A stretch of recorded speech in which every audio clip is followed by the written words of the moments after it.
Mungu anazungumza kupitia kitabu kile cha Mithali, ile mstari wa 20. Yale unayotamka ndio yanajaza maisha yako. Yale unayosema juu ya biashara yako ndio utajaza biashara yako. Ukiwa makini sana, biashara yako sangine imekufa, sio kwa sababu watu hawaji kununua, sio kwa sababu watu wakupendi. Ulifika sehemu ukasema hii biashara yenyewe hii sidhani kama nitasogea.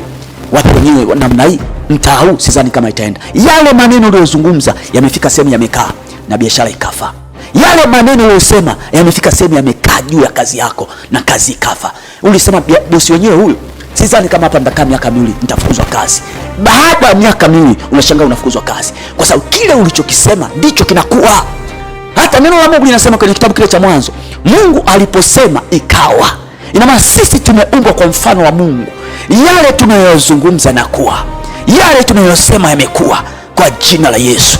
Kweli napita kwenye magumu kwenye biashara, lakini natamka biashara yangu haitakufa. Kweli napita kwenye magumu kwenye kazi yangu, lakini natamka sitafukuzwa kazi. Kweli napita magumu kwenye mahusiano, lakini natamka mahusiano yangu hayatavunjika. Kweli napita magumu kwenye madeni, lakini natamka madeni yote nitayalipa. Kwa jioni ya leo nataka kwenye kinywa chako tamka vitu vipya katika jina la Yesu.